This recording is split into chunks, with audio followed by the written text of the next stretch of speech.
Well, good evening. It is Saturday, November 7th, and this is our weekly devotional that's based on the Revised Common Lectionary. We are in the season of ordinary time, or another way to say it, counted time. We are in the season of counted time, and we've been counting the Sundays since Pentecost.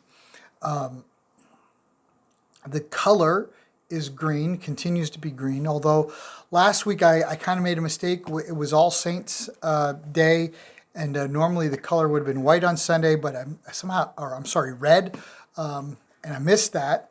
But today, the color is still green. We got two Sundays, this Sunday and next Sunday, left in counted time, ordinary time. Ordinary, the word comes from the word ordinal, meaning counted. And so it's not that it's just an ordinary time, because this is a season from the end of Pentecost through Christ the King Sunday is a season of growth. And so we're looking at this idea of growing. And as we come through the Gospels, this is the 23rd Sunday after Pentecost. And we are in year A. And we're coming into the Gospels, Matthew 25. Jesus has just spent the last chapter, Matthew 24, talking about the end times. And today we end up in Matthew chapter 25 with a parable. And this is the parable of the 10 bridesmaids. You may have heard it called the parable of the 10 virgins. But here's what this sounds like. Then the kingdom of heaven will be like 10 bridesmaids who took their lamps and went to meet the bridegroom. 5 of them were foolish and 5 of them were wise. The 5 who were foolish didn't take enough olive oil for their lamps, but the other 5 were wise enough to bring along extra oil. When the bridegroom was delayed, they all became drowsy and fell asleep. At midnight, they were roused by the shout, "Look, at the bridegroom is coming, look out and meet him." All the bridesmaids got up and prepared their lamps. Then the 5 foolish ones asked each other, "Please give us some of your oil because our lamps are going out." But the others replied, "We don't have enough for all of us. Go to a shop and buy some for yourselves." But while they were gone to buy oil, the bridegroom came. Then those who were ready went in with him to the marriage feast, and the door was locked. Later, when the other 5 bridesmaids returned, they stood outside, calling, "Lord, Lord, open the door for us." But he called back, "Believe me, I don't know you. So you too must keep watch, for you do not know the day or the hour of my return." And so this follows a series of teachings about the end times, about Jesus' return. And we're kind of coming up onto this Christ the King Sunday, where we talk about the eternal reign of Jesus, that one day he will come back for his church, and that he will reign eternally, that he is the King of Kings, that he is the Lord of Lords, and his kingdom will have no end.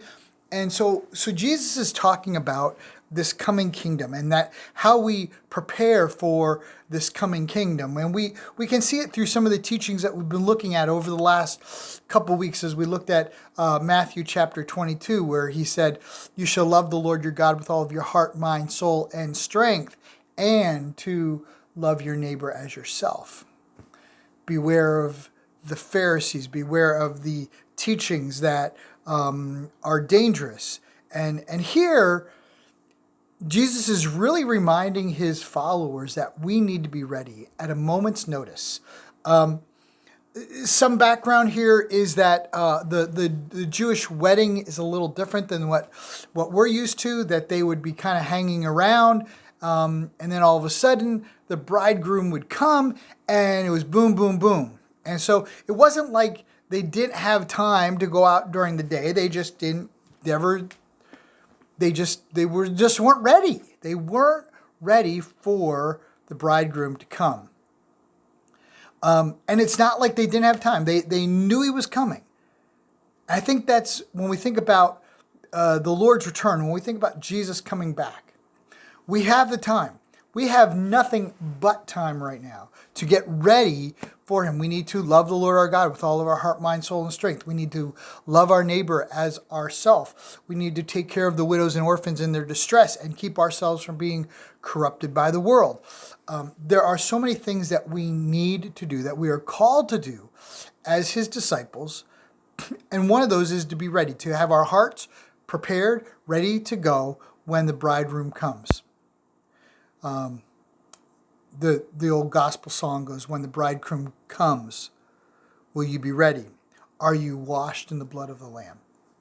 And I think that's the really important thing. Are you washed in the blood of the Lamb? Have you been to Jesus for the cleansing power, as that song also says? Are your lamps trimmed? Do you have plenty of oil?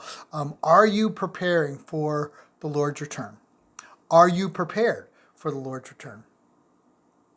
As we get ready to come up onto Christ the King Sunday, my prayer is that you are prepared for the Lord's return, that you are serving him, that you are trusting him, that you are obeying, because we've learned in James that faith is more than just an assent. It is obeying the Word of God. That faith is unlocked in our obedience. And so are we obeying? Are we doing what he says we should be doing? Are we more than just hearers of the word? Are we doers of the word as well? And are our hearts prepared? Are our hearts where they need to be when Jesus calls his people home? Are you ready? Be prepared.